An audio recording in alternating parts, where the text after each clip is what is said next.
Hello, I'm Paul Beckwith, and I have to really delve into the details of this paper, which I mentioned at the very end of my last video on the weakening AMOC, and that is the huge influence that the weakening AMOC is already having on reducing the amount of Arctic Ocean sea ice loss.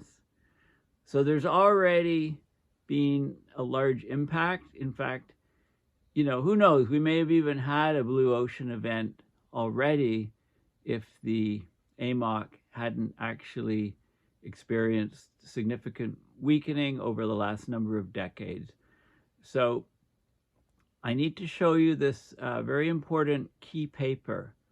And it's very important because it actually uses a climate model to feed in the reduction of flow of the AMOC that's occurred in recent years and see how the sea ice has declined.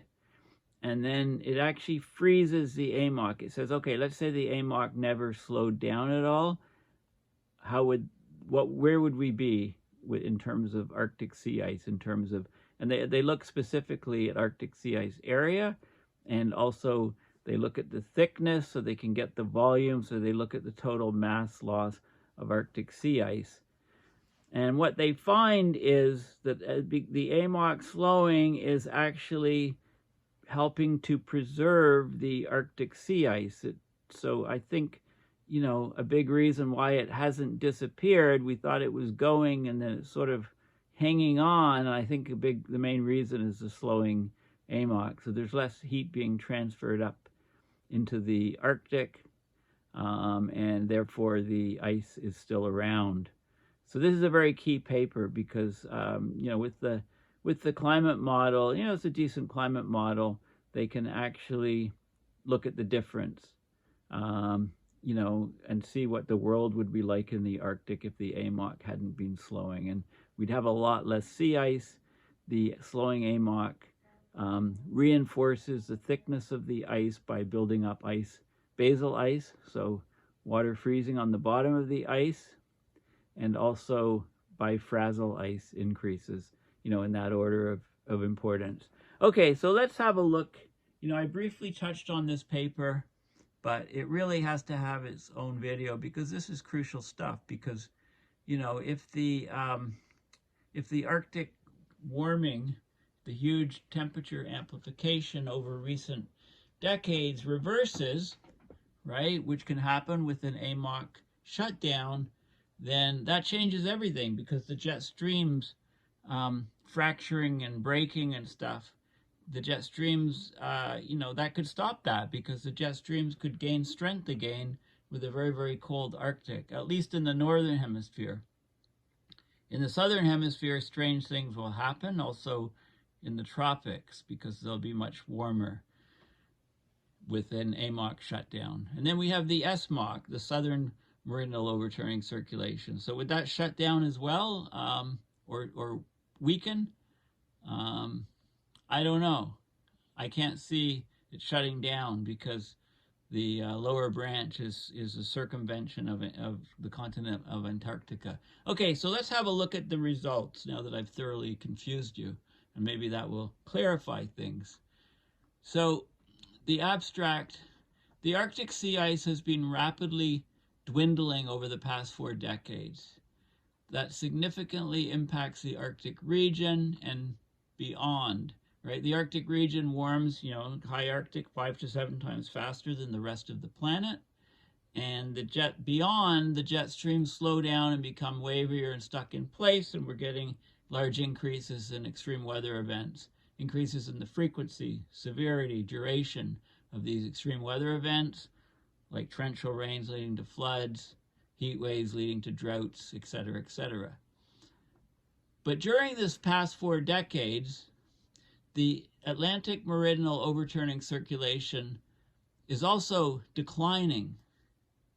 So this paper looks specifically, directly at the role of the AMOC in the recent Arctic sea ice changes, by comparing simulations from the CCSM4 model, Community Climate System Model version 4. They look at two different cases. They look at the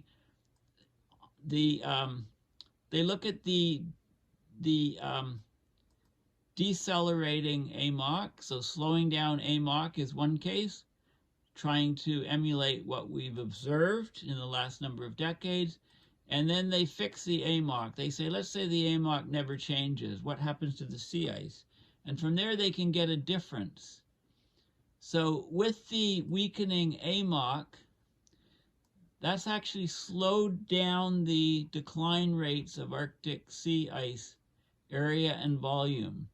So Arctic sea ice area has slowed down, the loss of Arctic sea ice area has slowed down or decreased by a third. That's huge, 36%. If we look between 1980 and 2020. So just to repeat, because of the AMOC slowing down, the Arctic sea ice area has, the decline of it over the last 4 decades has slowed down by a third. That's huge. The volume of the Arctic sea ice volume, and they get this from the POMAS work, they know the thickness, they know the area, you get the volume. The Arctic sea ice volume loss has actually slowed down by 22%, which is also huge. So the slowing AMOC is one of the big reasons why we still have sea ice in the Arctic, I think. I think it could have very well vanished if the AMOC had been stable. That's what this study is making me think. The decelerated ocean circulation, or in other words, a slowing of the AMOC, it causes a reduction of the amount of northward Atlantic heat transport. So basically it causes a general cooling, ocean cooling in the Arctic, and that helps alleviate the Arctic sea ice loss, primarily through thermodynamic processes occurring at the base of the sea ice. So the biggest factor is AMOC slowing. You don't lose as much ice at the bottom of the sea ice. In fact, it grows as the more the AMOC slows, the more it grows. So it's a tug of war here. We could have the scenario where we get the blue ocean event for a couple of years, and then we get the AMOC shuts down or passes a threshold, and we get sea ice in the whole Arctic, and then it extends over to Ireland and Europe cools. That's one scenario.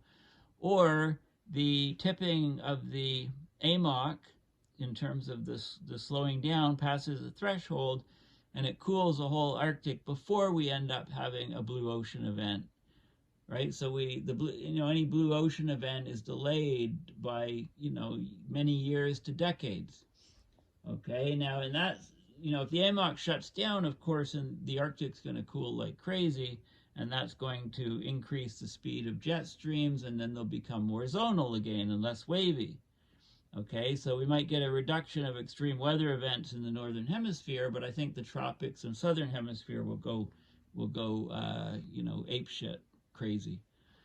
Okay, so the key points is this study actually clarifies for the first time the AMOC's impact on the Arctic sea ice by using the CCSM4 climate model simulations with two conditions, two different states. One is with a weakened AMOC to simulate what's been happening in reality, and the other is to say, well, let's fix the AMOC. Let's say it doesn't change. How would that affect the sea ice? So by those two scenarios, the study has determined this, and this is a key factor. The weakened AMOC has slowed down the Arctic sea ice area loss by 36% between 1980 and 2020, and the weakened AMOC has slowed down the Arctic sea ice volume loss by a fifth, 22% between 1980 and 2020. So without an AMOC slowing down, we could have, we could have blue ocean events every year, and we could have been having that for 5-10 years.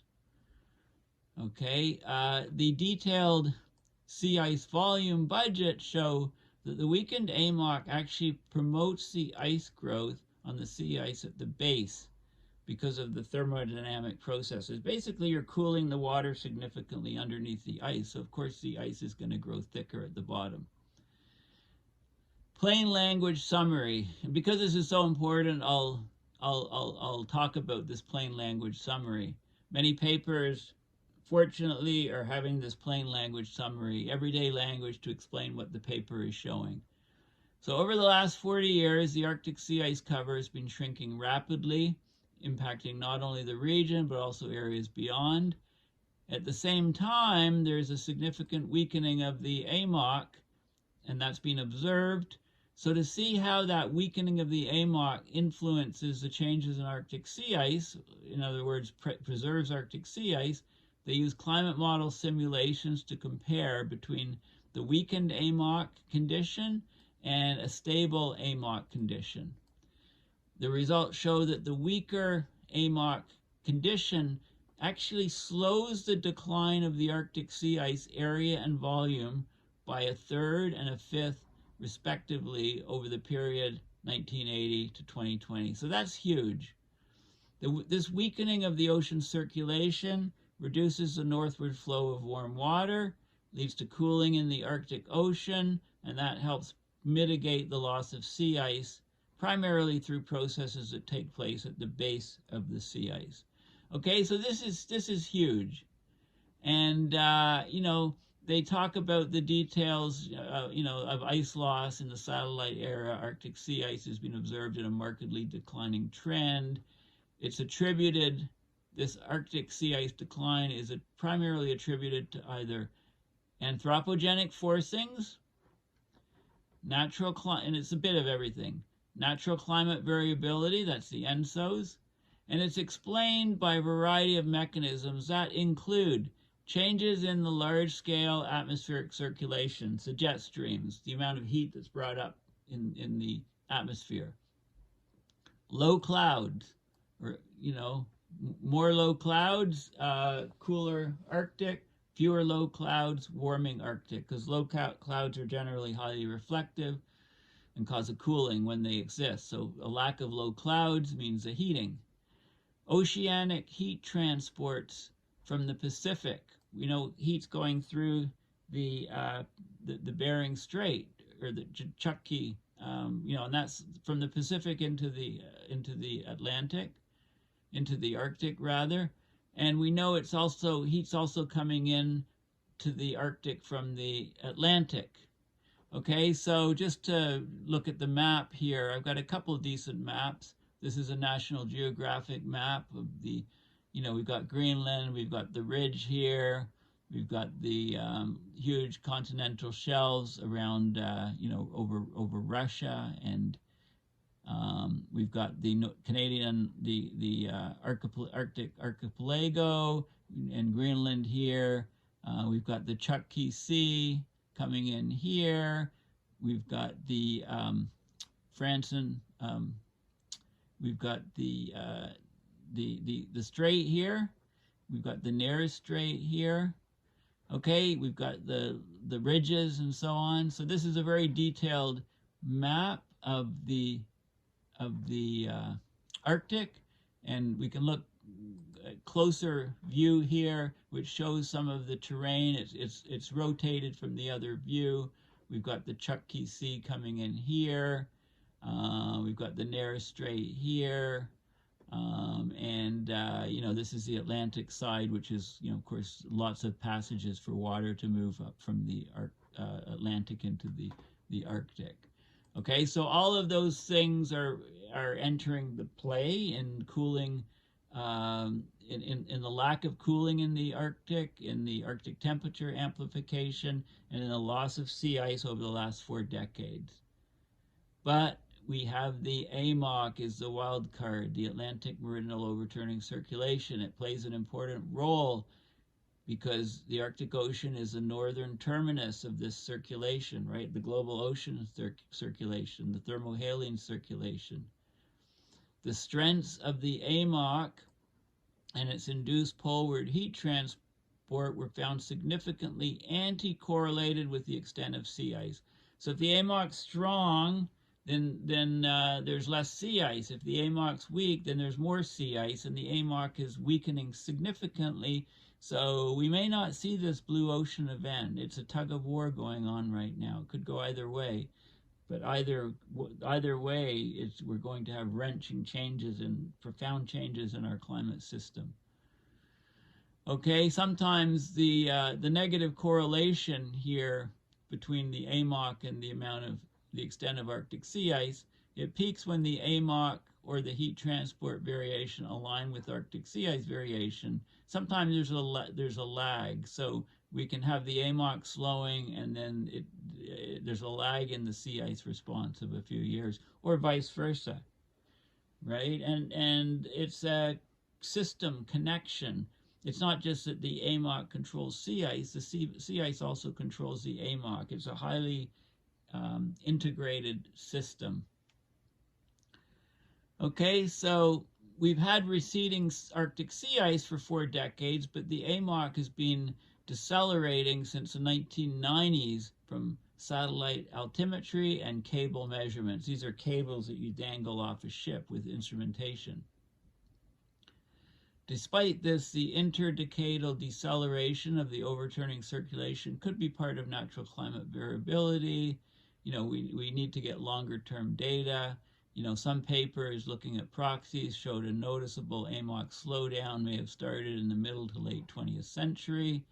Climate models simulate a weakened AMOC during the past decades. The majority of climate models show an AMOC slowdown since the 1980s. Recent CMIP-6, the latest climate models, show an AMOC deceleration similarly to the CMIP-5 models, but delayed by about a decade due to stronger anthropogenic aerosol forcing. So the spin down, I like the way of putting it, the spin down, the reduction of the Atlantic overturning was suggested to potentially reduce the rate of Atlantic sea ice loss, well, Arctic sea ice loss during the past decades, but the AMOC's effect on Arctic sea ice has yet to be isolated and quantified within a fully coupled climate system model, given the concurrent Arctic sea ice decline and AMOC slowdown under anthropogenic climate change. So they haven't really modeled this, right? It's unclear. So that's what this present study does, which is why this study is so important.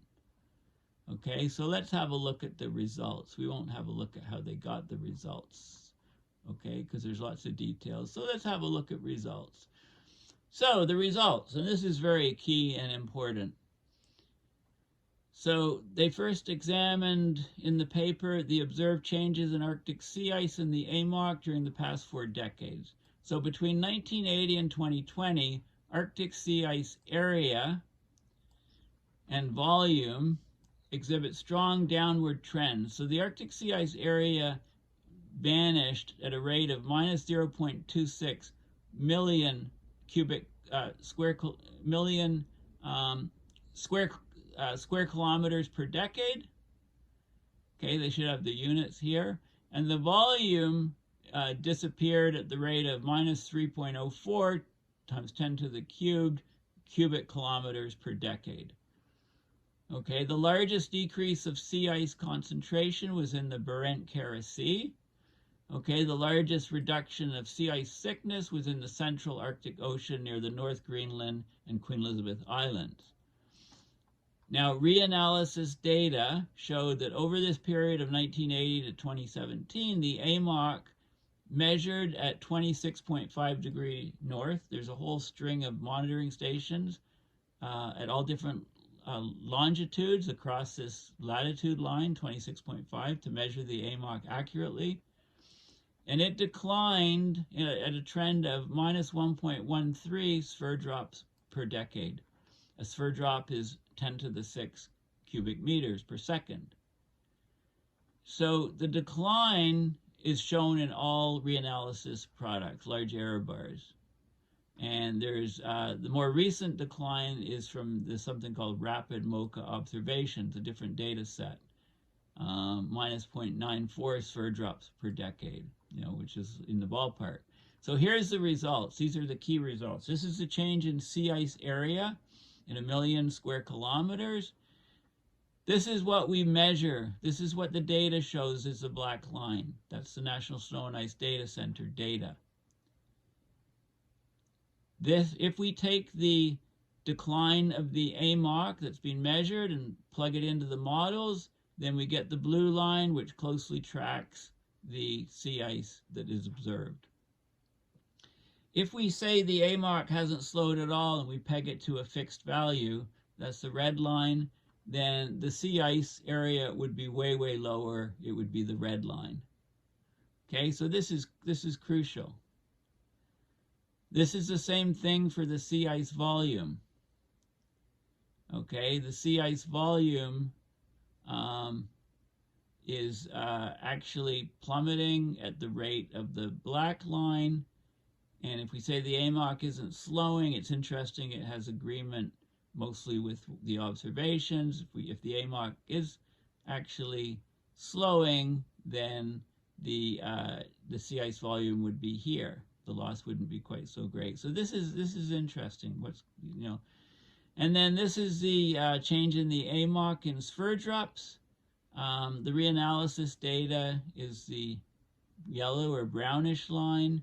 Rapid is a different conformation. It agrees pretty much with the reanalysis data. And this is what and this is showing the change, allowing the AMOC to vary as per observations in the model and keeping it fixed. Okay, so this is really important stuff. Now we can look at maps of the Arctic to see the changes. Okay, so these are annual mean Arctic sea ice concentration trends from 1980 to 2020. For A is the free case. So this is with the declining AMOC. The water underneath the ice is cooling over time. And the concentration is decreasing quickly. This is the fixed AMOC simulations is here. And it doesn't look like there's much difference. The blues are darker here, and this is the difference. C is the difference. It's A minus B. So it's the free, allowing the AMOC to decrease as it does, simulate that, and B is fixed. So you can see the difference. So you can see the areas where the concentration's being hit the hardest. With the AMOC slowing, if the AMOC wasn't slowing, there'd be a lot more ice concentration in the Arctic, or there'd be a lot less. If the AMOC was fixed and not slowing, the Arctic would be a lot warmer than it is now, and the concentrations would be much, much lower. And this is the concentrations, the percentage per decade difference between those two cases. So it's significant. The AMOC slowing is already having a huge impact on helping to preserve ice in the Arctic right now. It's probably why we haven't seen a blue ocean event, just because the AMOC is slowing significantly. And this is the thickness in meters per decade changes in the two cases, and again, this is the difference. So the ice is a lot thicker in the Arctic now than it would be if the AMOC hadn't changed. Those are the key points, and you can see a lot of the changes are focused towards the Arctic basin, but it also extends all the way across the Arctic. Like the AMOC slowing has implications on the ocean currents on this side in the Pacific as well, right? Because the whole system is connected.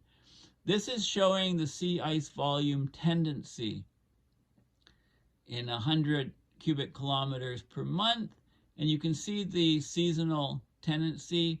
You can see the growth of the sea ice volume, the drop of sea ice volume in the summer as it melts out, and the increase as it refreezes.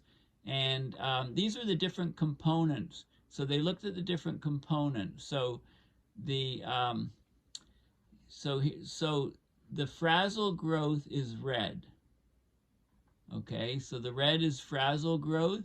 So that's, you've got your ice. You get frazzle ice is the very thinnest ice that forms first in the water next to the ice. So there's some growth there in the winter and here.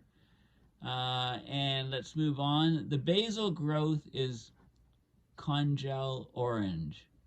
The basal growth is here. That's the orange. Look at the basal growth, right? It's really large. It's the largest component keeping the ice there. So the AMOC slowdown means that there's a lot more ice growth on the base of the Arctic sea ice, and that keeps it there. It's why we haven't had a blue ocean event, essentially. Let's look at the other colors. Snow ice conversion, right? Snow falls on top of the ice.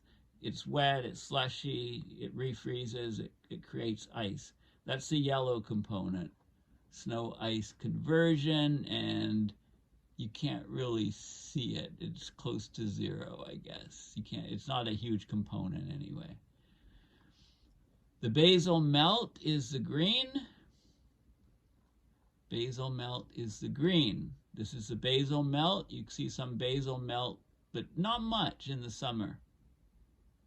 Okay, the top melt is purple. Top melt is purple. That'll be this guy, I guess.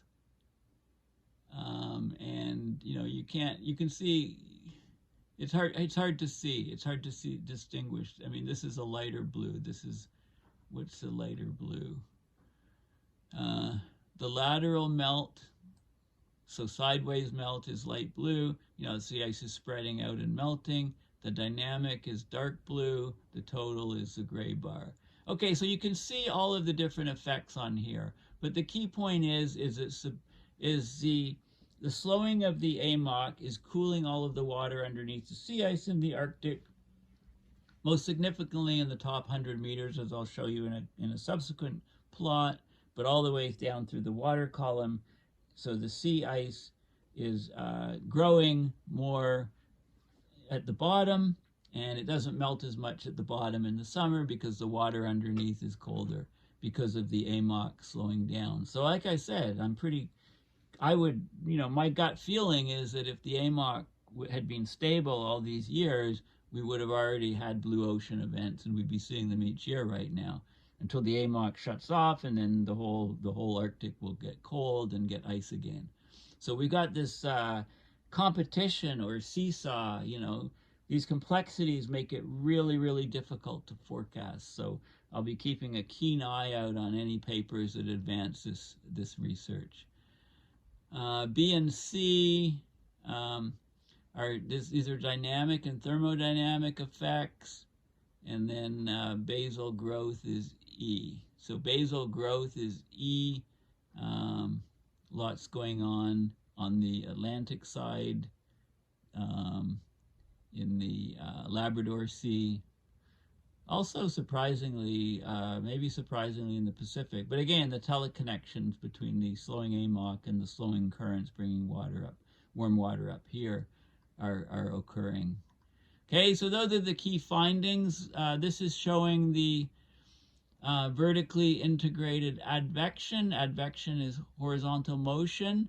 Diffusion is spreading out in the horizontal and vertical. Heat fluxes and stuff. This is, with the AMOC off, with the AMOC slowing, with the AMOC stable rather. You can see the differences, huge differences.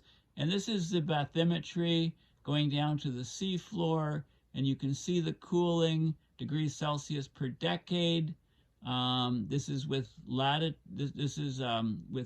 different latitudes, and you can see huge amounts of cooling as we get closer, at depth. This is 1,000 to 2,000 meters. Significant cooling right up to the surface. And at lower latitudes, under about 65 north, you see a significant cooling in the top 100 meters or so of the water column. And this is with the AMOC slowdown. Okay, so basically the AMOC is having a huge effect on how much sea ice is in the Arctic. And it shows the links clearly from this paper. So this paper is crucial. I can't overemphasize how important this paper is. Okay, so it's interesting, the decelerated AMOC is also influencing the sea ice on the Pacific sector. It's likely related to atmospheric teleconnections by which the decelerated AMOC in the Atlantic causes a deepening of the Aleutian low during boreal winter, gives rise to ocean circulation changes in the Bering Sea, so affects the ice there. Okay, so this is also, fascinating. So conclusions. So this study clearly demonstrates that the weakened AMOC can actually mitigate Arctic sea ice loss, and it has during the past 4 decades. They compare the free AMOC, which is the declining AMOC, it's the reality case, to a fixed hypothetical AMOC case. And they show that the AMOC slowdown diminishes the northward Atlantic heat transport and brings on a general interior ocean cooling in the Arctic. The cooling is especially strong in the upper 100 meters, and that modulates or changes the basal growth rate of the sea ice and also the basal melt rate. It lowers the basal melt rate of the sea ice. So it leads to a net positive basal contribution to Arctic sea ice volume over the seasons. And this is the reason there's still sea ice in the Arctic. A large portion of the thermodynamic, the temperature and movement, thermodynamic sea ice change, is counteracted by sea ice redistribution due to dynamic processes. So as the ice gets thinner and breaks, and it spreads out. Relative to the fixed AMOC case, no slowing, the impact of the weakened AMOC manifests anomalously positive sea ice volume tendencies to the east of Greenland in the Laptev and Chukchi Seas, the Sea of Okhotsk. Okay, so this research actually lets us better understand how the AMOC-induced ocean heat temperatures affects the Arctic sea ice in a warming world. Previous analysis found a weakened AMOC, but an enhanced ocean heat transport into the Arctic under strong global warming scenarios, seeing that surface waters are dramatically warmed in the subpolar North Atlantic, making the temperature-driven ocean heat transport increase outweighing the AMOC-driven ocean heat transport decrease. Okay, but this paper begs to differ. It shows that the AMOC has caused significant cooling of the water temperatures in the Arctic, and basically it's preserved the sea ice, and I would say that it's nixed the idea of a blue ocean event. And another point is to understand how the weakened AMOC coexists with the Atlantification phenomena. So the Atlantification phenomena is basically there's an increased inflow of Atlantic water into the Arctic. It's becoming Atlantified. There's a decreased stratification in the water column over the Barents Sea and eastern Arctic. And the key to this is that the inflow of Atlantic water into the Barents Sea is primarily driven by the winds. And therefore, its variation is closely related to changes in atmospheric circulation and jet streams. But of course, the AMOC slowdown can significantly modulate or change the atmospheric circulation in the middle and high latitudes in the northern hemisphere, right? An AMOC slowdown followed by significant Arctic cooling makes the temperature difference gradient to the equator increase, and increases the strength of the jet streams. It makes them less meridional, less wavy, and more zonal, right? And the waviness is what's causing all these extreme weather events in the northern hemisphere. So, so quite possibly, to the best of my thought process right now, the waviness will continue, and the extreme weather events in the northern hemisphere will continue to go crazy and get more extreme, could take out food supply within a decade. But if the AMOC slows down enough to pass the threshold and shuts off, then the Arctic goes into deep freeze, The tropics are much warmer. The temperature gradient is huge. The jet stream goes very, very zonal in the northern hemisphere, and we don't get all these extreme weather events. We get more events conducive to very, very fast jet streams, less waviness. However, the tropics warm like crazy, and crazy stuff happens in the southern hemisphere with the huge warming. Okay, so it's fascinating to look at this stuff and try to piece together what's going to happen. Subject to change in my next video. Everything I'm saying in this video, that's basically the way it goes. Okay. So we need a lot more studies like this. So the current study uses the CCSM4. Future research will look at this mechanism with other climate models, use a multi-model framework to try to figure out what's going on, because what happens, the results of this are vital for humanity, basically. Okay, so I can't emphasize that more. So anyway, this is an open source key paper. It came out November of last year. It's a must read. It's very important stuff for the future of the Arctic, for the future of sea ice, for the future of the jet streams, for the future of our ability to grow food and eat food. Anyway, please go to my PayPal and donate to support my research and videos. Thanks for listening. Bye for now.